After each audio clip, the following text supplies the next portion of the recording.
สบายดีตอนเช้าท่านผู้ชมที่เคารพสบายดีท่านผู้ชมที่เคารพตอนท่านผู้ชมเข้าสู่การรายงานข่าวเช้าอรุณใหม่จากของข่าวโทรภาพแห่งชาติข่าวภาคเช้าประจำวันพุธวันที่26พฤศจิกายน2025ข่าวพักนี้พบกับโฆษกพันงาสุริพงศ์พร้อมด้วยข้าพเจ้าสุริวัลพลเยี่ยมสบายดีตอนเช้าพันงาสบายดีตอนเช้าข่าวเช้าในมื้อนี้มีหลายข่าวเช่นเคยท่านผู้ชมมานำเสนอต่อท่านผู้ชมเป็นต้นคอมเมนต์ข่าวเกี่ยวกับทางกระทรวงการเงินได้ร่วมกับธนาคารพัฒนาอาซีกองทุนการเงินสากลและธนาคารโลกได้มีการจัดกองประชุมระดับสูงว่าด้วยการคุ้มครองหนี้สินสาธารณะครั้งที่2เจ้าส่วนทางสถาบันการต่างประเทศก็มีพิธีเปิดโตปึ้มการขยายตัวของรัฐลาวนอกจากนั้นก็ยังมีข่าวอื่นอีกที่เกิดขึ้นทั้งภายในและต่างประเทศมานำเสนอต่อท่านผู้ชมเริ่มด้วยแจ้งการของทางกระทรวงการต่างประเทศสำหรับข่าวเช้าในมื้อนี้โดยทางกระทรวงการต่างประเทศได้มีแจ้งการเกี่ยวกับสหายตัวเริ่มเลขาธิการใหญ่คณะบริหารงานศูนย์กลางพรรคคอมมิวนิสต์เวียดนามพร้อมด้วยภรรยา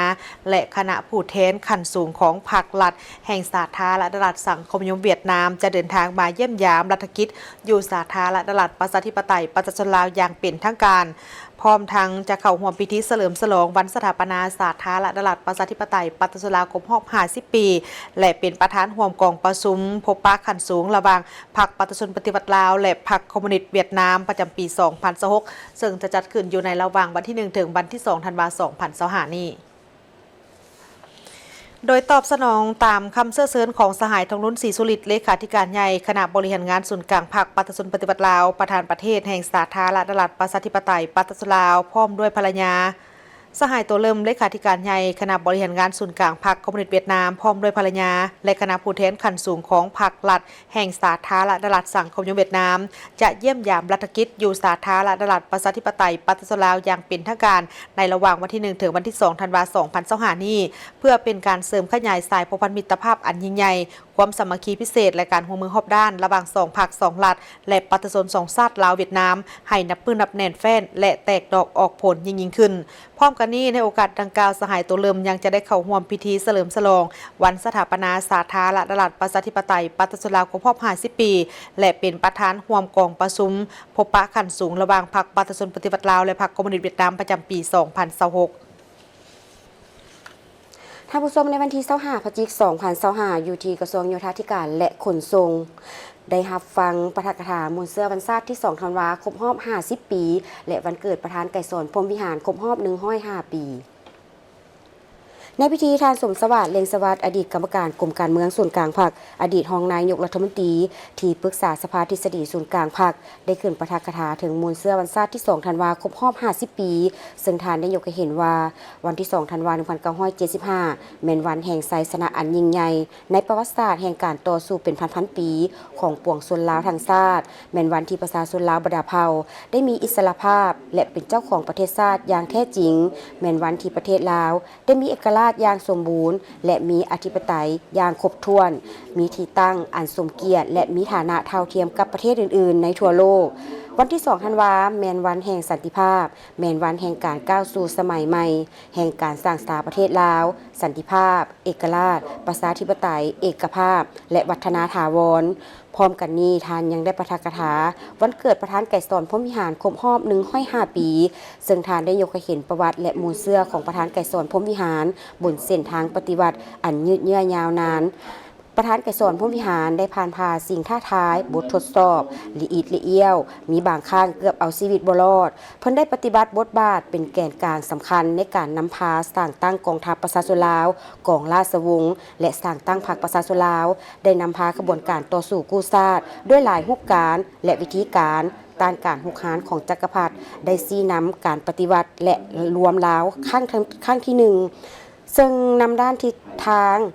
วิธีเจรจานำไส้ยุทโธบายปณีประนอมอย่างมีหลักการและมีการชี้นำในการหันทิศต่อสู้และวางนโยบายการต่อสู้สมทบการต่อสู้ด้วยอาวุธ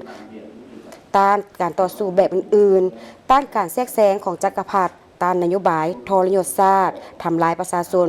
ของรัฐบาลหุ้นหู้มูลไส้รูปการและวิธีการต่อสู้อย่างถูกต้องสอดคล้องกับสภาพความเป็นจริงของประเทศได้ชี้นำการยึดอำนาจการปกครองด้วย3 บาทข้อยุทธศาสตร์แบบบัวบ่ให้ซ้ำน้ำบ่ให้คุณแต่จับป่าได้ทั้งหมด ได้ซี่นำและบัญชาการหลายขบวนการต่อสู้ได้หับไซสนะเป็น99สามารถปลดปล่อยประเทศชาติได้อย่างมีไซและสถาปนาสาธารณรัฐประชาธิปไตยประชาชนลาวขึ้นอย่างสง่าผ่าเผยในวันที่2ธันวาคม1975ชีวิตและภารกิจปฏิบัติของประธานไก่สอนพรหมวิหารยามใดก็ติดพันสนิทแน่นกับไซสนะอันยิ่งใหญ่แห่งการต่อสู้ปลดปล่อยชาติและการลุกฮือขึ้นยึดอำนาจของประชาชนลาวบรรดาเผ่าภายใต้การนำพาของพรรคกระทรวงการเงินได้ร่วมกับธนาคารพัฒนาอาซีกองทุนการเงินสากลและธนาคารโลกได้มีการจัดกองประชุมระดับสูงว่าโดยการคุ้มครองหนี้สินสาธารณะครั้งที่2เพื่อแนวทางในการพันขยายยุทธศาสตร์ที่เป็นการเพิ่มทวีความเข้มแข็งทางด้านประสิทธิภาพความโปร่งใสและความยืนยงในลาวของการคุ้มครองหนี้สินสาธารณะของสปป.ลาวท่านสุริวัฒน์สุวรรณจุ่มคำรองรัฐมนตรีกระทรวงการเงินได้กล่าวว่ารัฐบาลของพวกเรามีความเอาใจใส่ในการสุกยู่การปฏิรูปที่จะฟื้นฟูเสถียรภาพของเศรษฐกิจมหาภาคสร้างความเข้มแข็งทางด้านการเงินภาครัฐและรับประกันการคุ้มครองหนี้สินให้มีความโปร่งใสและยืนยงสำหรับสาธารณรัฐประชาธิปไตยปาตสลาวพร้อมนั้นท่านก็ยังได้กล่าวเน้นถึงความมุ่งมั่นของรัฐบาลต่อกับ3บุริมสิทธิที่สำคัญคือการคุ้มครองหนี้สินสาธารณะให้เข้มแข็งการเพิ่มทวีการบริหารการเงินภาครัฐและการประเมินความเสี่ยงด้านงบประมาณพร้อมทั้งการจัดการความเสี่ยงทางด้านการเงินของรัฐวิสาหกิจและหนี้สินสำรองท่านประวิตรปรามาจันทรามรองหัวหน้ากรมอาชีวะของหัวหน้ากรมอาซีตะวันออกเฉียงใต้ของ ADB ท่านได้ให้ฮู้ว่ากระทรวงการเงินแม้นมีความคืบหน้าอย่างพ้นเด่นในการสร้างความเข้มแข็งทางด้านการคุ้มครองหนี้สินการส่งเสริมความโปร่งใสและการปรับปรุงขอบนิติกรรมโดยผ่านกฎหมายว่าด้วยการคุ้มครองหนี้สินสาธารณะความพยายามเหล่านี้แม้นมีความสำคัญเป็นอย่างยิ่งต่อกับการสร้างระบบการคุ้มครองหนี้สินให้สามารถรับรองเอาสภาพการเปลี่ยนแปลงและโปร่งใสเพิ่มขึ้น ADB ยืนยันถึงการสนับสนุนต่อกับผลต่อกับสาธารณรัฐประชาธิปไตยปาตสลาวเพื่อความก้าวหน้าของการปฏิบัติงานด้านหนี้สินให้มีความยืนยงกองประชุมได้มีการปรึกษาหารือกันเกี่ยวกับเทคนิคการประเมินความเสี่ยงทางด้านการงบประมาณและการคุ้มครองหนี้สินสำรองโดยเน้นใส่ปัญหาที่ติดพันกับรัฐวิสาหกิจผู้เชี่ยวชาญจากภาคพื้นได้แบ่งปันถึงประสบการณ์ตัวจริงและแนวทางของการปฏิบัติหน้าที่ที่ดีที่สุดอย่างมีหัวคิดประดิษฐ์สร้างซึ่งได้เน้นถึงความสำคัญของการถอดถอนบทเรียนซึ่งกันและกันระหว่างผู้เชี่ยวชาญและการเพิ่มทวีการประสานงานร่วมกันเพื่อเป็นการลดผ่อนความเสี่ยงทางด้านงบประมาณที่ยุ่งยากโดยเฉพาะก็เป็นอิงใส่ผลสำเร็จของกองประชุมระดับสูงข้างปฐมฤกษ์ที่ได้จัดขึ้นในปี 2023 ที่ผ่านมาได้แสดงให้เห็นถึงความมุ่งมั่นอย่างเลิกซึ้งของรัฐบาลแห่งสาธารณรัฐประชาธิปไตยปาตสลาวที่จะพัฒนาการร่วมศูนย์ทางด้านงบประมาณการคุ้มครองการเงินภาครัฐที่เข้มแข็งและความโปร่งใสทางด้านหนี้สินให้เพิ่มขึ้นสูงซึ่งเป็นเสาค้ำที่สำคัญในการสร้างเสถียรภาพเศรษฐกิจมหาภาคและการพัฒนาที่ยืนยงกองประชุมครั้งนี้ยังได้เน้นหนักถึงความสำคัญของการร่วมมือกับสากลในการสร้างระบบการเงินภาครัฐที่สามารถรองรับสภาพการเปลี่ยนแปลงในวันที่25พฤศจิกายน2025ที่กระทรวงยุติธรรมได้จัดพิธีปาฐกถาวันสถาปนาสาธารณรัฐประชาธิปไตยประชาชนลาวครบรอบ50 ปีและวันเกิดของประธานไก่สอนพรหมวิหารครบรอบ105 ปี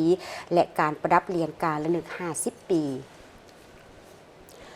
โดยแม่สหายคำพันธ์บุญภาคมรองเลขาคณะบริหารงานพรรคกระทรวงรองรัฐมนตรีกระทรวงยุติธรรมและสหายนางศรีสุดาโสภาวันดีคณะประจำพรรคหัวหน้ากลุ่มโฆษณาเผยแพร่กฎหมายกระทรวงยุติธรรม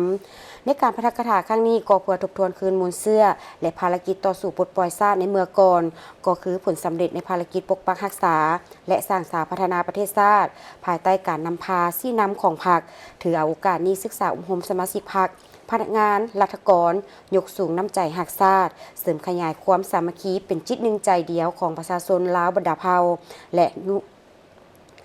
ยูแหงบทบาทการนำของพรรคเป็นการโฆษณาปลุกระดมน้ำใจหักชาติหักระบอบใหม่เป็นเจ้าตนเองสร้างความเข้มแข็งด้วยตนเองและก็เพื่อระลึกถึงคุณงามความดีของประธานไก่สอนพรหมวิหารที่มีต่อประเทศชาติและหำเฮียนเอาแบบอย่างอันดีงามที่เป็นมูลมรดกอันล้ำค่าของเพิ่นเพื่อฝึกฝนหล่อหลอมตนเองให้กลายเป็นพนักงานสมาชิกพรรคที่ดี และตอนท้ายของพิธียังได้มีการประดับเรียนการระลึก50 ปีวันสถาปนาสาธารณรัฐประชาธิปไตยประชาชนลาวให้พนักงานกระทรวงยุติธรรมจำนวน283สหายในนั้นมีพนักงานประจำการ224สหายหญิง75สหายพนักงานบำนาญ59สหายหญิง20สหายเพื่อเป็นการย่องย้อสรรเสริญคุณงามความดีสมาชิกพรรคพนักงานรัฐกรที่มีผลงานดีเด่นประกอบส่วนเข้าในภารกิจปกปักรักษาและสร้างสาพัฒนาประเทศชาติตลอดระยะ50 ปีผ่านมาได้มีกองประชุมคณะประสานงานหัวมือระหว่างภาคเหนือของสาธารณรัฐประชาธิปไตยประชาชนลาวและแขวงยูนนานสาธารณรัฐประชาชนจีนครั้งที่15ซึ่งได้เห็นดีในการสืบต่อแลกเปลี่ยนบทเรียนทางด้านการพัฒนาของทั้งสองฝ่ายนี้โดยการนำไส้ทางแหงของแขวงยูนนานเพื่อสุขอยู่การพัฒนาอยู่สาธารณรัฐประชาธิปไตยประชาชนลาว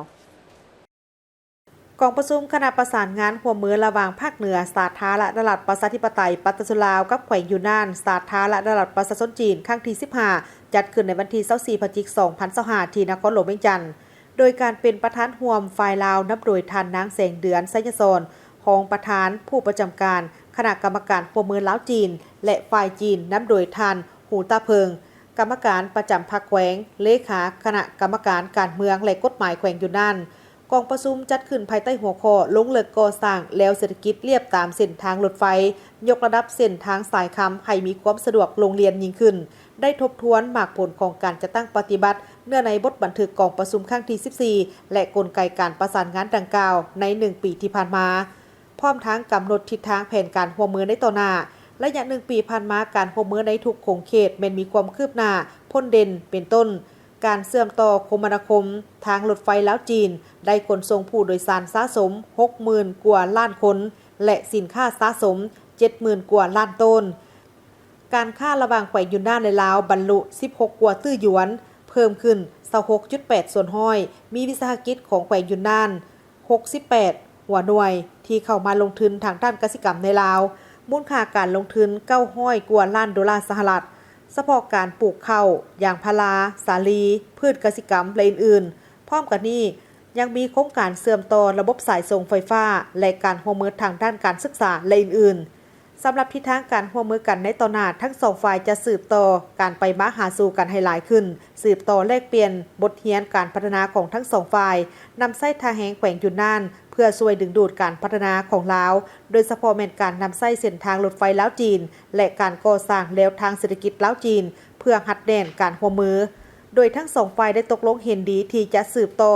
สร้างและยกระดับการร่วมมือใน8กลุ่มเวียกหลักก็คือยกระดับการเชื่อมต่อทางด้านคมนาคมและสื่อสารรวมทั้ง AI ขยายการค้าการเงินการปลูกพืชทดแทนและล้มเลิกการร่วมมือทางด้านกสิกรรมป่าไม้และการลดพรความทุกข์ยากสืบต่อการลงทุนในโครงเขตพลังงานและทรัพยากรแห่งชาติเสริมสร้างการร่วมมือทางด้านการศึกษาสาธารณสุขและวิทยาศาสตร์ขยายการท่องเที่ยวและการแลกเปลี่ยนวัฒนธรรมและอื่นๆในตอนท้ายกองประชุมทั้งสองฝ่ายก็ยังได้ลงนามบทบันทึกกองประชุมร่วมกันและตกลงจะจัดกองประชุมครั้งที่16ที่แขวงยูนนานในปี2026ภายหลังที่สำเร็จกองประชุมแล้วคณะผู้แทนกองประชุมก็ได้เข้าเยี่ยมคณะท่านเฉลิมไซกรมสิทธิ์รองนายกรัฐมนตรีประธานคณะกรรมการร่วมมือลาวจีนเพื่อรับฟังทิศชี้นำของการร่วมมือกันในต่อหน้าเพื่อให้การร่วมมือของทั้งสองฝ่ายนับปีการพัฒนาและขยายตัวอย่างแข็งแรงระหว่างภาคเหนือของลาวและแขวงยูนนานเพื่อประกอบส่วนอันสำคัญเข้าในการพัฒนาเศรษฐกิจสังคมของทั้งสองฝ่ายไปต่อที่สถาบันการต่างประเทศเปิดตัวปึ้มการขยายตัวของรัฐลาวเพื่อเป็นการประกอบส่วนเข้าในกิจกรรมเฉลิมฉลอง3วันประวัติศาสตร์คือวันสร้างตั้งพรรคประชาชนปฏิวัติลาวครบรอบ70ปีวันครบรอบวันเกิดประธานไกรสอนครบรอบ105ปีวันสร้างตั้งสาธารณรัฐประชาธิปไตยประชาชนลาวครบรอบ50ปีฉะนั้นวันที่24พฤศจิกายน2025สถาบันการต่างประเทศได้จัดพิธีเปิดตัวปึ้มการขยายตัวของรัฐลาวเขียนโดยท่านพงศวัฒน์บุพภาอดีตรัฐมนตรีหัวหน้าห้องการต่างประเทศอดีตรองรัฐมนตรีกระทรวงการต่างประเทศและเอกอัครราชทูตแห่งสาธารณรัฐประชาธิปไตยประชาชนลาวเข้าร่วมในพิธีโดยท่านพงศวรรค์ศรีสุราษฎร์รองรัฐมนตรีกระทรวงการต่างประเทศพร้อมด้วยพนักงาน ปึ้มการขยายตัวของรัฐลาวได้จัดพิมพ์ครั้งทำอิฐในปี 1996 ครั้งที่ 2 ในปี 2003 และได้รับการแปลเป็นภาษาอังกฤษในปี 2015 มาในปี 2025 ทานพงศวัสดิ์บุภาก็ได้ตั้งหน้าทุ่มเทเหือแหงและสติปัญญาเข้าในการค้นคว้าและปรับปรุงเนื้อในปึ้มดังกล่าวให้ครบถ้วนสมบูรณ์ขึ้นกว่าเก่าและได้จัดพิมพ์ครั้งที่ 3 เพื่อให้ประชาชนลาวบรรดาเผ่าและชาวต่างประเทศรวมทั้งนักวิชาการผู้วางนโยบายการศึกษาค้นคว้าและมีความเข้าใจอันถูกต้องเกี่ยวกับประวัติความเป็นมาการเมืองกฎหมายการปกครองการเติมใหญ่ขยายตัวการวิวัฒนาการของเชื้อชาติลาวลัดลาวและอื่นๆสหพันธ์หญิงกระทรวงการต่างประเทศได้จัดงานเลี้ยงน้ำสาพบปะสังสรรค์ระหว่างบรรดาภรรยาการ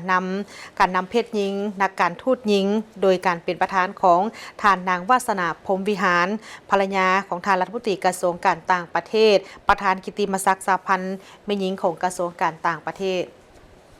ในโอกาสดังกล่าวนี้ทานนางวาสนาพรหมวิหารก็ได้ให้เกียรติขึ้นกล่าวเปิดงานโดยได้ยกให้เห็นถึงความหมายความสำคัญของการดังกล่าวนี้ซึ่งงานเลี้ยงน้ำสาเป็นกิจกรรมเคลื่อนไหวประจำปีของสหพันธ์หญิงกระทรวงการต่างประเทศโดยมีจุดประสงค์เพื่อเต้าโฮมพบปะสังสรรค์และเป็นโอกาสอันดีให้แก่บรรดาทูตหญิงภรรยาทูตนักการทูตหญิงและครอบครัวที่พร้อมปฏิบัติหน้าที่อยู่สาธารณรัฐประชาธิปไตยปฏิรูปลาวได้มาพบปะสังสรรค์กับบรรดาน้องมือหญิงกระทรวงการต่างประเทศและแขนงการอ้อมข้างเพื่อสร้างความลึ่งเคยและหัดแน่นความสามัคคีให้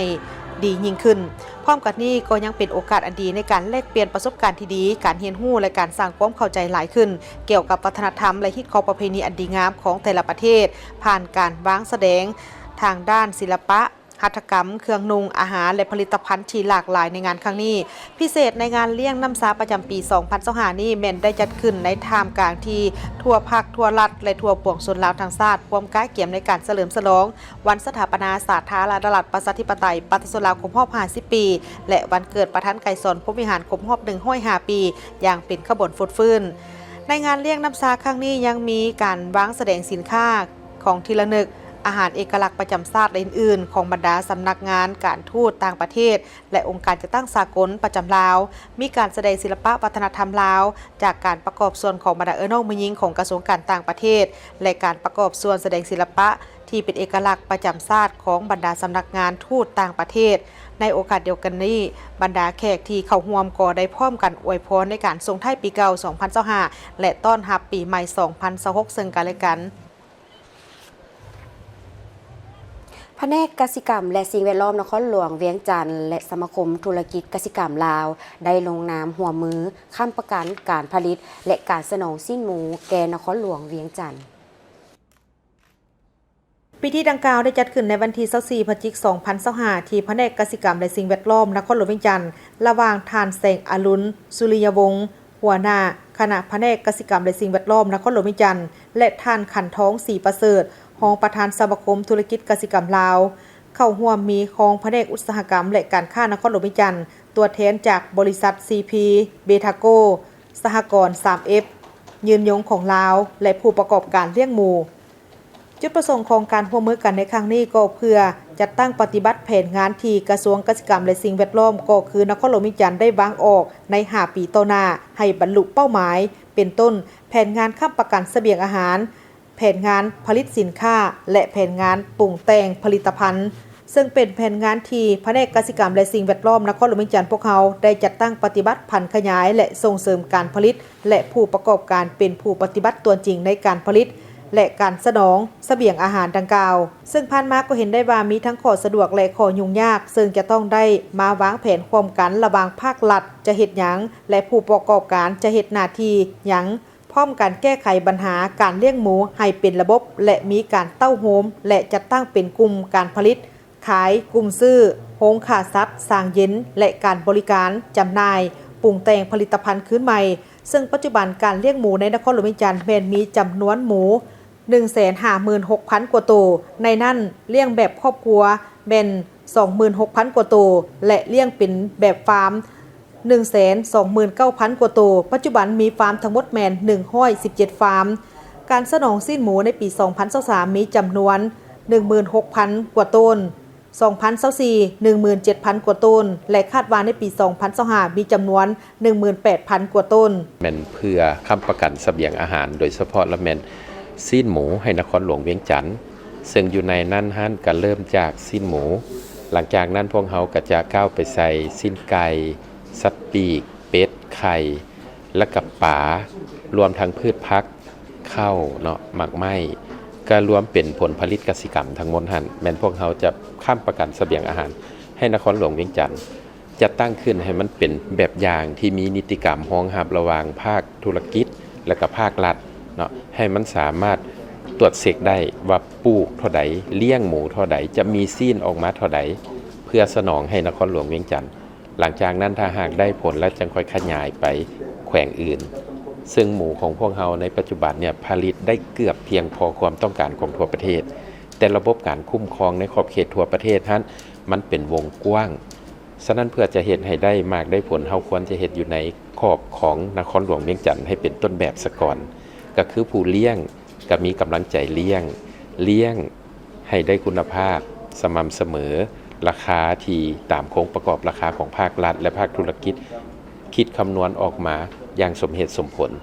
แล้วก็ขายในราคาที่ภาครัฐโครงประกอบราคาภาครัฐที่ห้องหับเอกภาพกันทั่วตลาดนครหลวงเวียงจันทน์เพื่อแก้ไขปัญหาและข้อคงข้างดังกล่าวนี้ทั้งแผนกเกษตรกรรมและสิ่งแวดล้อมนครหลวงเวียงจันทน์จึงได้ปรึกษาหรือกับกลุ่มผู้ประกอบการและบรรดาฟาร์มต่างๆที่เลี้ยงหมูอยู่ในนครหลวงเวียงจันทน์เพื่อซอกหาทางออกและแก้ไขปัญหาที่ข้างคานั้นและให้จัดตั้งปฏิบัติถูกต้องเพื่อปกป้องผู้ผลิตภายในและผู้บริโภคให้ได้รับราคาที่ยุติธรรมสิ่งที่ท้าทายในการเลี้ยงหมูในระยะที่ผ่านมาที่ผู้ประกอบการพบปัญหาก็แม่นพยาธิระบาดต้นทุนอาหารสัตว์แพงน้ำมันแรงงานขึ้นราคาอัตราเงินเฟ้อและการผันผวนของราคาซีนหมูผู้เลี้ยงหมูจำนวนหลายกำลังขาดทุนเนื่องจากราคาหน้าฟาร์มต่ำแต่ราคาซีนหมูในท้องตลาดกลับสูงฉะนั้นภาครัฐและภาคธุรกิจต้องได้ร่วมมือกันเพื่อกำหนดแผนการในการผลิตการสนองให้เป็นระบบจัดตั้งเป็นกลุ่มผู้ผลิตกลุ่มซื้อขายโรงฆ่าสัตว์สร้างเย็นและช่องทางจำหน่ายใหม่เพื่อปรับปรุงระบบซีนหมูให้มีประสิทธิภาพ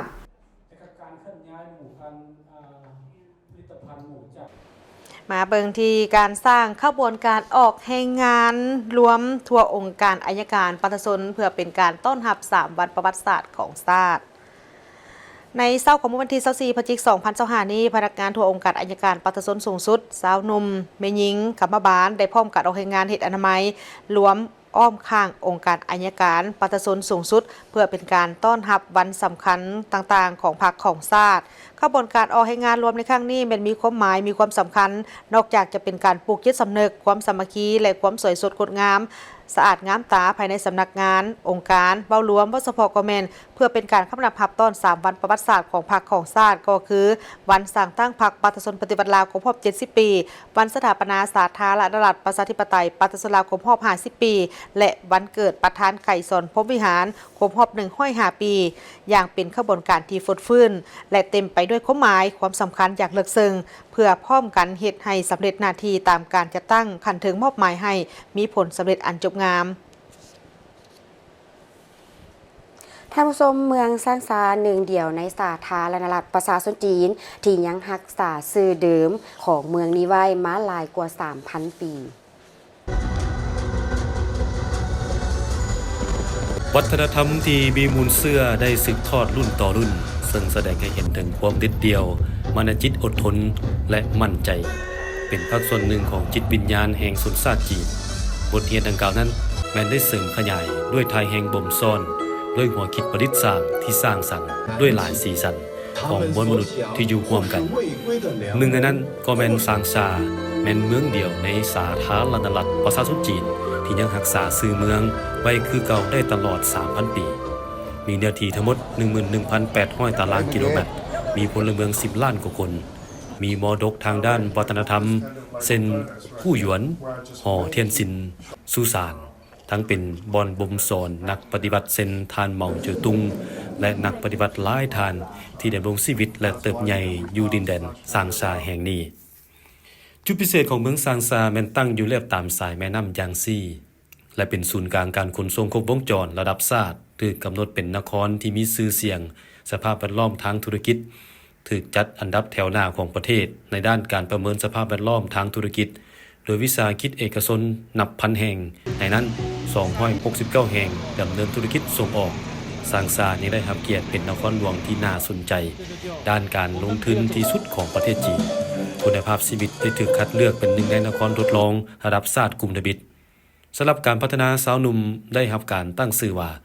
เป็นนครที่มีความสุขของจีนติดต่อกันถึง17ปีเหมาะสำหรับการดำรงชีวิตและการเฮ็ดเวียกหนึ่งในนั้นศูนย์กลางคอมพิวเตอร์ขนาดใหญ่และซางซาก็เป็นบ่อนกำเนิดคอมพิวเตอร์โดยมีคอมพิวเตอร์ชั้นสูงเช่น Galaxy ทางสร้างเผือกและเทียนเหอแม่น้ำสวรรค์เกิดขึ้นอยู่ที่นี่ซางซาเป็นหนึ่งใน10เมืองในประเทศจีนที่มีทั้งเขตทดลองนวัตกรรมและการพัฒนาปัญญาประดิษฐ์แห่งชาติการแข่งขันของนครปัญญาประดิษฐ์ปี 2024ซางซาถูกจัดอยู่ในอันดับ12ของประเทศจีนในฐานะที่เป็นนักธุรกิจผู้หนึ่งที่ได้ประกอบส่วนในการเป็นสมาชิกสภาแห่งชาติเข้ามาปฏิบัติหน้าที่เวียกงานอยู่สภาแห่งชาติเพื่อค้นคว้าประกอบความคิดเห็นเข้าในเวียกงานของพรรครัฐบาลโดยเฉพาะกองแมนทางด้านเวียกงานเศรษฐกิจนั้นเห็นว่าตัวเองก็มีความภาคภูมิใจที่ได้เกิดมาเป็นคนลาวและได้ดำรงชีวิตอยู่ประเทศลาวก็คือในสังคมลาวซึ่งมีความสงบร่มเย็นและเนื่องในโอกาสครบรอบ50ปีแห่งการสร้างตั้งสาธารณรัฐประชาธิปไตยประชาชนลาวท่านไซบัณฑิตราชพลสมาชิกสภาแห่งชาติเขต15ของแขวงจำปาสักก็ได้ให้สัมภาษณ์ต่อทีมข่าวโทรภาพแห่งชาติติดตามได้จากรายงาน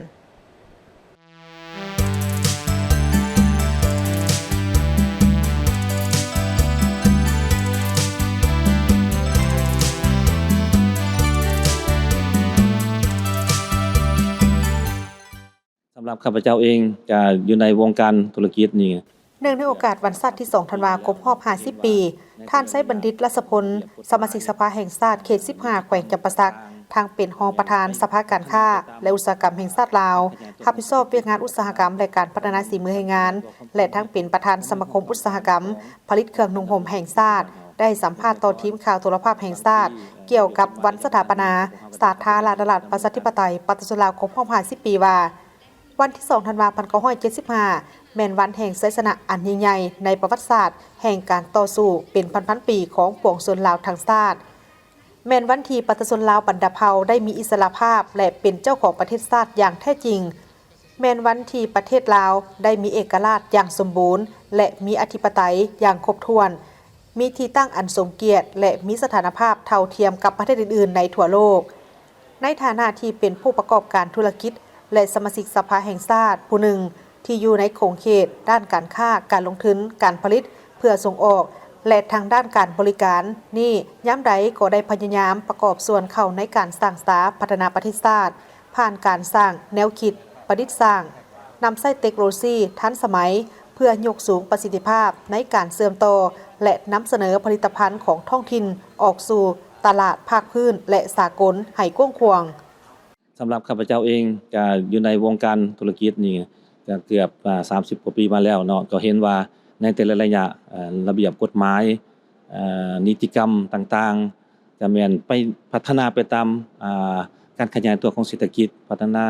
ไปนำการขยายตัวความต้องต้องการของการดำเนินธุรกิจอยู่บ้านเฮาในเมื่อก่อนบางที่ระเบียบกฎหมายก็ยังบ่ทันมีแต่พวกเฮาก็ได้จำเป็นได้ดำเนินการไปก่อนเนื่องจากว่ามันการผลิตมันบ่หยุดยั้งบ่ได้มันจำเป็นจะต้องได้ขยายกันไปเรื่อยๆก็ซั่นแล้วข้าพเจ้าคิดว่าในระยะนี้แม่นความเข้าใจระหว่างภาครัฐบาลกับภาคธุรกิจมีความเข้าใจกันหลายได้ประสานกันอย่างใกล้ชิดติดแท้ปรึกษาหารือสร้างนิติกรรมเฮ็ดจังได๋อำนวยความสะดวกให้กับภาคธุรกิจสามารถผลิตได้สร้างเวียกเฮ็ดงานทำได้ดีเนาะทางรัฐบาลก็แน่นอนต้องได้มีการเก็บพันธะภาคธุรกิจก็ต้องรับผิดชอบเรื่องพันธะนอกจากพันธะต่อรัฐบาลแล้วเพราะเขาจะมีพันธะต่อกับกรรมกรพนักงานของพวกเราต้องได้ให้เข้าระบบประกันสังคมเนาะต้องได้มีสวัสดิการที่ดีเพื่อสามารถใช้แรงงานของตัวเองเข้าในกระบวนการอย่างต่างๆเนาะก็ถือว่า ในระยะประวัติศาสตร์ปล่อยมานี่อันการขยายตัวของบ้านเฮาก็คือพวกท่านได้เห็นไฟแสงสีรุ่งเรืองถนนหนทางโครงรางเป็นได้ดีรถไฟฟ้าก็ถือว่าการขนส่งสะดวกทุกอย่างด้านเรื่องส่งออกด้านภาษีด้านอากรหรือว่าเครื่องมืออุปกรณ์ต่างๆก็แม่นได้มีการพัฒนาอย่างหลากหลายเนาะในฐานะผู้หนึ่งที่เป็นนักธุรกิจที่ได้เป็นสมาชิกสภาแห่งชาติเข้ามาปฏิบัติเวียกงานอยู่ในสภาแห่งชาติเพื่อค้นคว้าประกอบความคิดเห็นเข้าในเวียกงานต่างๆของพรรครัฐบาลโดยเฉพาะแม่นด้านเวียกงานเศรษฐกิจนั้นมีความภาคภูมิใจหลายที่ได้เกิดเป็นคนลาวและได้ดำรงชีวิตในสังคมที่มีความสงบร่มเย็นมีวัฒนธรรมอันงดงามและเต็มไปด้วยความอบอุ่นรู้สึกขอบใจต่อนโยบายต่างๆของรัฐบาลเช่นการส่งเสริมการลงทุนการปรับปรุงกฎหมายระเบียบการเพื่อส่งเสริมให้ผู้ประกอบการสามารถดำเนินธุรกิจได้อย่างสะดวกและเป็นธรรมนอกจากนี้การพัฒนาโครงสร้างพื้นฐานเช่นระบบคอมพิวเตอร์และอินเทอร์เน็ตได้ช่วยเฮ็ดให้เวียกงานและคู่ค่ามีประสิทธิภาพยิ่งขึ้นความพยายามของรัฐบาลในการปรับปรุงและเปิดโอกาสใหม่ๆให้แก่สาวหนุ่มธุรกิจเฮ็ดให้มีความมั่นใจและมีความพร้อมที่จะประกอบส่วนสร้างสรรค์พัฒนาประเทศชาติให้ก้าวหน้าต่อไปข้าพเจ้าเองก็เป็นผู้หนึ่งที่โชคดีได้ถูกรับเลือกตั้งเป็นผู้แทนประชาชนเนาะในนี้พวกเฮาก็แน่นอนก็ต้องได้ปฏิบัติพันธะของตัวเองและก็แน่นอนก็ต้องได้ใช้สิทธิของการเป็นตัวแทนประชาชนนี่ให้อย่างสุดขีดโดยเฉพาะก็แม่นเรื่องการได้รับผลตอบแทนจากภาครัฐบาลเนาะหรือว่าก็จากทางการพัฒนาประเทศชาติทุกคนต้องมีส่วนร่วมนะครับทางเบื้องทางเบื้องสสของเขาเองนี่ก็หากมีว่าจังได๋มีการปรึกษาหารืออบรมหรือมีนโยบายมีกฎหมายอันใหม่มันพวกเขาจะต้องได้มาปรึกษาหารือให้ทั่วถึงเนาะแต่ในคงเขตหนึ่งเกี่ยวพันกับธุรกิจด้านหนึ่งคือว่าด้านขนส่งเนาะหรือว่าด้านการผลิตแน่นอนหากว่ามีนิติกรรมระเบียบกฎหมายเป็นพวกเขาก็แม่นสามารถได้เข้าถึงก่อนที่จะออกนิติกรรมจำนวนหนึ่งเนาะบางเทื่อมีบางจำนวนก็บ่ทันได้เฮ็ดก็มีแต่ว่าส่วนหลายแม่นการได้ผ่านการทาบทามเกี่ยวกับระเบียบกฎหมายที่ก่อนจะออกมานำใช้หรือว่ากฎหมายแรงงานกฎหมายวิสาหกิจคือวิสาหกิจกฎหมายการลงทุนอากรต่างๆแม่นพวกเขาได้มีส่วนร่วมในการเฮ็ดในการมีส่วนร่วมในการประกอบความคิดความเห็นและให้ท่ายืนของพวกเขาในการที่จะปรับปรุงระเบียบกฎหมายต่างๆในแต่ละระยะของตัวนี้เนาะอันนี้ก็ถือว่าเป็นการที่พร้อมเดียวกันนี้ก็ต้องขอบใจมันยังทางรัฐบาลทางภาครัฐแล้วก็ทางสภาแห่งชาติที่ให้โอกาสนักธุรกิจคือพวกเรานี่นะครับให้มีส่วนร่วมเป็นสมาชิกหรือว่าเป็นผู้แทนเบื้องธุรกิจเข้ามาอยู่ในสภาแห่งชาติเพื่อได้มาแลกเปลี่ยนแล้วก็ได้มาแสดงจุดยืนของพวกเราในเวลาที่ต้องการเพื่อเห็นแนวใดการดำเนินธุรกิจของเราจะดำเนินไปได้ดีมีข้ออุดตันที่น้อยที่สุดเนาะหรือว่ามีแล้วก็แม่นมาปรึกษาหารือนางการแก้ไขมาตราใดที่ว่ามันขัดกับการดำเนินธุรกิจที่บ่สะดวกเนาะเจ้าพร้อมนี้ท่านก็ยังได้ให้ทัศนะว่าในฐานะที่เป็นคนลาวผู้หนึ่งและเป็นสมาชิกสภาแห่งชาติก็คือผู้ประกอบการธุรกิจคนหนึ่งเห็นว่าผลสำเร็จที่ญาติมาได้ในของเขตต่างๆตลอดระยะ50 ปีที่ผ่านมาของประเทศแม่นมากผลรวมของทุกภาคส่วนมีความมั่นใจและพร้อมที่จะประกอบส่วนสร้างสรรค์พัฒนาประเทศชาติให้ก้าวหน้าต่อไปตามแนวทางของพรรครัฐบาลเพื่อพร้อมกันสร้างสรรค์พัฒนาประเทศชาติให้เจริญก้าวหน้าขึ้นไปเรื่อยๆเพื่อพร้อมกันสร้างสรรค์พัฒนาประเทศชาติให้หลุดพ้นออกจากประเทศด้อยพัฒนาตามแผนของรัฐบาลวางไว้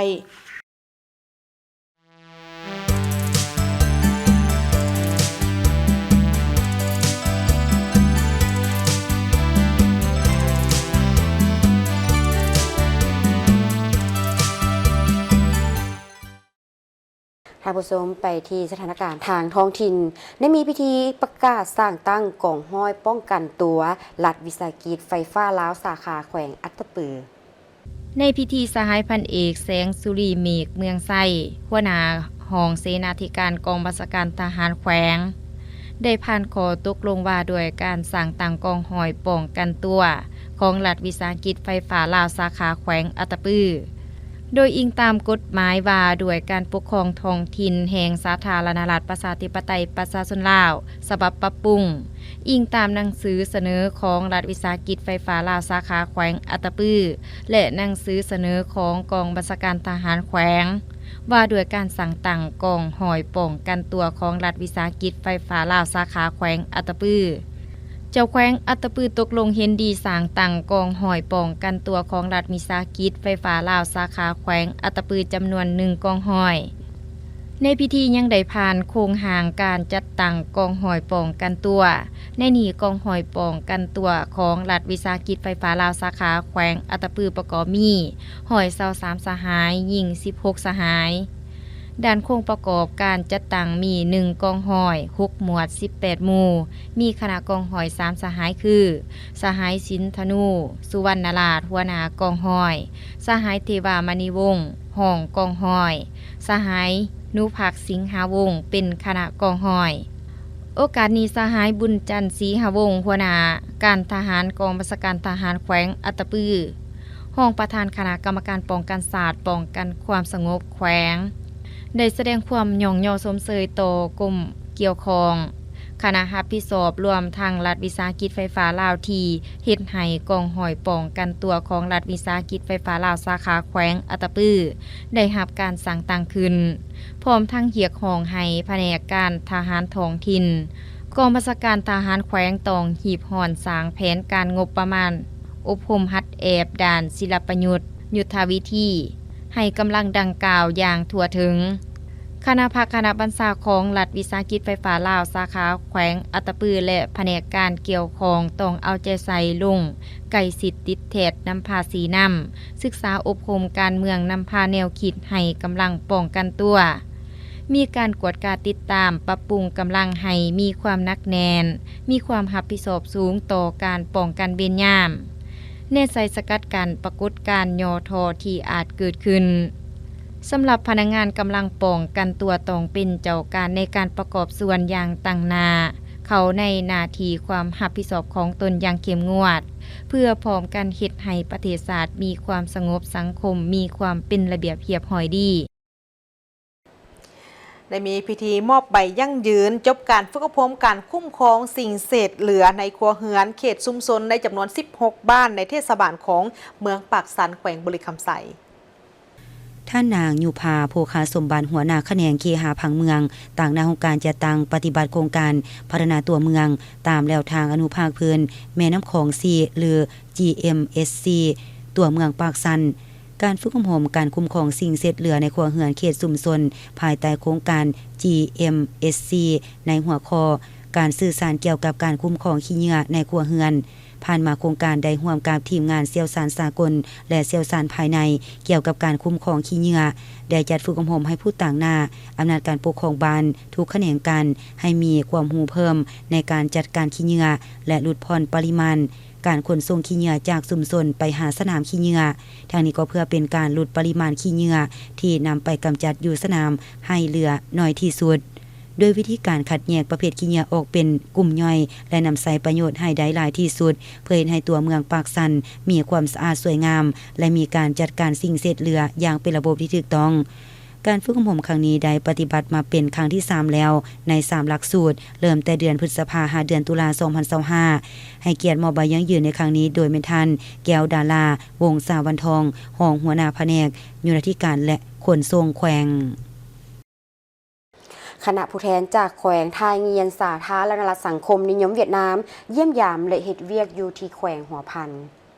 ก่อนอื่นท่านเลขาพรรคแขวงพร้อมด้วยคณะได้รับฟังจุดประสงค์ของคณะที่เดินทางมาเยี่ยมยามและเฮ็ดเวียกในครั้งนี้โดยเฉพาะแม่นเพื่อเข้าร่วมกองประชุมเซ็นบทบันทึกสวยจำร่วมมือระหว่างองค์การปกครองแขวงหัวพันและคณะกรรมการประชาชนแขวงถ่ายเวียนและท่านเลขาพรรคแขวงได้รายงานย่อเกี่ยวกับการพัฒนาพื้นฐานโครงสร้างการพัฒนาเศรษฐกิจสังคมของแขวงหัวพันในระยะผ่านมาและบรรดาท่าแห่งบ่มสอนภายในแขวง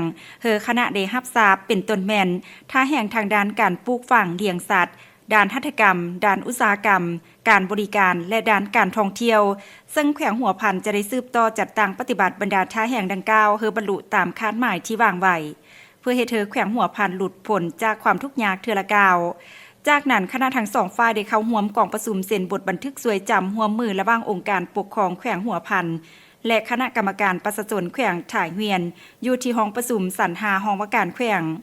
กองประชุมครั้งนี้ทั้งสองฝ่ายได้ตกลงเห็นดีเป็นเอกภาพกันเป็นต้นแม่นการแลกเปลี่ยนบทเรียนการก่อสร้างพรรคก่อสร้างระบบการเมืองการร่วมมือทางด้านการพัฒนาเศรษฐกิจสังคมเวียงงานวัฒนธรรมสังคมเวียงงานกสิกรรมการก่อสร้างนักเรียนอยู่2แขวงและเป็นเอกภาพกันแต่ละปี2แขวงจะได้ผัดเปลี่ยนกันเยี่ยมยามและแลกเปลี่ยนบทเรียนซึ่งกันและกันเพื่อเป็นการพัฒนาสายพัวพันมิตรภาพอันเป็นมูลเสือความสามัคคีแบบพิเศษและการร่วมมือหอบดานระหว่าง2ประเทศลาวเวียดนามเว้าเฉพาะแขวงหัวพันและแขวงถ่ายเวียนเฮอมันคงถนนแกนตลอดกาลนานเป็นเกียรติเซ็นบทบันทึกสวยจำหัวมือในครั้งนี้ฝ่ายแขวงหัวพันโดยแมนทันพุทธพันธ์แก้ววงไซเลขาพักแขวงหองเจ้าแขวงหัวพันฝ่ายแขวงถ่ายเวียนโดยแมนทันเวียนแทงบิ่งหองเลขาพักแขวงหองประธานกรรมการประชาชนผู้ประจำการมีผู้ต่างหน้าทั้งสองฝ่ายเข้าร่วมน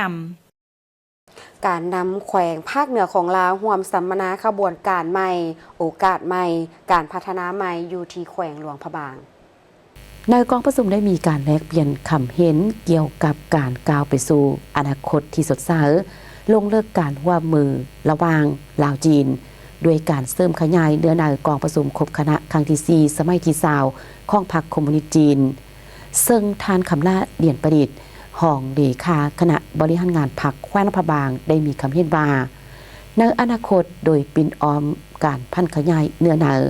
กองประชุมครบคณะครั้งที่4สมัยที่20ของพรรคคอมมิวนิสต์จีนลาวจีน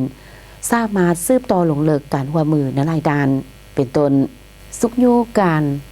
ต่างทอดทอนบทเรียนกันในด้านการคุ้มครองบริหารประเทศเพิ่มทวีการแลกเปลี่ยนระหว่างสายพรรคและการแลกเปลี่ยนด้านการปกครองประเทศแบ่งปันบทเรียนของจีนในคงเขตการสร้างระเบียบการต่างๆหลุดพ้นออกจากความทุกข์ยากและปรับปรุงด้านศิลปศาสตร์ยกสู้สมรรถภาพในการปกครองประเทศเปิดกว้างการร่วมมือในการสร้างพื้นฐานโครงสร้างให้กับเศรษฐกิจดิจิตอลและเศรษฐกิจสีเขียวช่วยกันสร้างประเทศลาวให้กลายเป็นศูนย์กลางดิจิตอลและมอบใหม่ของพรรคพื้นเพิ่มทวีการแลกเปลี่ยนทางด้านวัฒนธรรมและประชาชนสู่ประชาชนนำเส้นทางรถไฟลาวจีนเป็นจุดเชื่อมต่อขยายการร่วมมือในด้านการศึกษาสาธารณสุขและการท่องเที่ยววัฒนธรรมร่วมกันพัฒนาผลิตภัณฑ์ท่องเที่ยววัฒนธรรมข้ามแดนสร้างต่างกองทุนฝึกอบรมทรัพยากรและก่อสร้างกำลังแห่งของทรัพยากรมนุษย์ด้านวิชาการทานกล่าวถึงว่าการพัฒนาอย่างมีคุณภาพสูงและการเปิดประตูสู่ภายนอกของจีนได้กลายเป็นการค้ำประกันให้แก่การสร้างคู่ร่วมสตากรรมลาวจีนอย่างแข็งแรงเนื้อหนังของกองประชุมครบคณะครั้งที่4สมัยที่20ของพรรคคอมมิวนิสต์จีนมีความลึกซึ้งที่สุดบ่เพียงแต่แสดงให้เห็นถึงความมั่นใจด้านระบอบของจีนเท่านั้นยิ่งแสดงถึงความพัฒนาของจีนในการยักร่วมแบ่งปันสมสารผลประโยชน์กับโลกอีกด้วย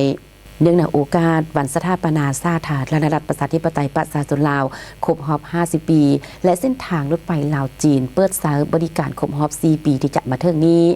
ลาวและจีนได้เสริมสร้างพื้นฐานของการร่วมมืออันแน่นแฟ้นอันได้เฮ็ดให้การก่อสร้างคู่ร่วมสตากรรมลาวจีนมีชีวิตชีวายิ่งขึ้นสิ่งเหล่านี้ได้กลายเป็นน้ำฝนที่อุดมสมบูรณ์ไว้หล่อเลี้ยงสายพันธุ์มิตรภาพดอกไม้ร่วมมือดอกไม้แห่งการพัฒนาของสองประเทศลาวจีนพวกเฮาให้เจริญงอกงามตลอดไปกองประชุมสรุปการนำพาการซี่นำของทางคณะพรรคหากฐานภายในการเงินแขวงอุดมไซตลอดระยะ5 ปีผ่านมาคณะพรรคหากฐานภายในการเงินได้สุ่มใส่นำพาซี่นำและจะตั้งพันขยายมติกองประชุมใหญ่องค์คณะพรรคแขวงครั้งที่9มติกองประชุมใหญ่ของคณะพรรคหากฐานภายในการเงินครั้งที่1แผนพัฒนาเวียกงานคะแนนการเงินติดพันกับ2วาระแห่งชาติและวาระเข่งห้อนของรัฐบาลเวียกงานป้องกันความสงบสำนักงานองค์การคะแนนการเงินและเวียกงานวิสาสะพอคือเวียกงานจัดเก็บรายรับและคุ้มครองรายจ่ายตลอดระยะ5 ปีผ่านมาได้เอาใจใส่สุกยู่การคุ้มครองจัดเก็บรายรับของแขวงได้เกินแผน5 ปีเรียนติดฮอดปี 2025สามารถจัดเก็บรายรับกว่า 2.36% ของ GDP ทางด้านรายจ่ายก็ได้สร้างแผนงบประมาณไปตามแผนบุรณสิทธิ์ของแขวงเอาใจใส่เบิกจ่ายบรรดารายจ่ายเงินเดือนเงินนโยบายให้แก่พนักงานทหารตำรวจและพนักงานบำนาญเป็นสิ่งสำคัญระดมทุกแรงทุนจากภาคส่วนเศรษฐกิจต่างๆเพื่อประกอบส่วนเข้าใส่การพัฒนาเศรษฐกิจและสังคมของแขวงเลื่อนแผน28 สันห้อยปรับปรุงระบบฐานข้อมูลด้านเศรษฐกิจสังคมเพื่อสนองให้แก่การคิดไล่รวมยอดผลิตภัณฑ์ภายในหรือ GDP ญาติแยงทุนช่วยเหลือทั้งการเพื่อการพัฒนาและทุนกู้ยืมจากต่างประเทศองค์การจะตั้งสากลได้ทั้งหมด108โครงการเวียกงานสวยสหกรณ์เวียกงานภาษีเวียกงานคลังเงินเวียกงานคุ้มครองทรัพย์สินของรัฐและคุ้มครองการเงินและวิสาหกิจและเวียกงานอื่นๆแม้ได้เคลื่อนไหวตามพระบทบาทมีความผิดชอบสูงกองประชุมได้ผ่านมติตกลงของคณะประจำพรรคแขวงว่าด้วยการบ่งตัวแต่งตั้งคณะพรรคหากฐานแผนกการเงินแขวงจำนวน7สหายหญิง2สหายแต่งตั้งสหายปริญญาเอกสุริยาสุพิทักษ์เป็นเลขาคณะพรรคหากฐานสหายบุญไสพรหมวงศ์เป็นรองเลขาทั้งเป็นประธานกวาดกาสหายสมฤทธิ์รัศเกตสหายสัญญาเดชแก้วอ่อนศรีสหายรัศมีสิงห์วิไลสหายนางท้องดำอภัยราชและสหายนางภาวันสุพรศรีเป็นกรรมการหากฐานพรรคสหายนางมาลีปัญญาศักดิ์สหายคำจันทร์บุรมะวงศ์เป็นรองประธานกวาดกาคณะพรรคหากฐานและผ่านมติตกลงของคณะประจำพรรคแขวงว่าด้วยการบ่งตัวแต่งตั้งคณะหน่วยภาคแผนกการเงินขึ้นกับคณะพรรคหากฐานจำนวน5สหายหญิง2สหายคือสหายปริญญาเอกสุริยาสุพิทักษ์เป็นเลขาหน่วยภาคสหายบุญไสพรหมวงศ์เป็นรองเลขาหน่วยภาคทั้งเป็นประธานกวาดกาหน่วยภาคสหายสมฤทธิ์รัศเกตสหายนางท้องดำอภัยราชสหายนางมาลีปัญญาศักดิ์เป็นกรรมการหน่วยภาคและสหายคำจันทร์บุรมวงศ์สหายคำใสอุไรแสงเป็นรองประธานกวาดกาหน่วยภาคกองประชุมยังได้รับฟังคำเห็นโอลมจากคณะพรรคคันเทิงตื่มอีกจบการรายงานข่าวเศร้าแต่เพียงเท่านี้แล้วพบกันได้ใหม่ในการรายงานข่าวภาคต่อไปส่วนข่าวภาคนี้โฆษกทั้งสองพร้อมกับทีมข่าวเศร้าลาท่านผู้ชมไปก่อนสบายดี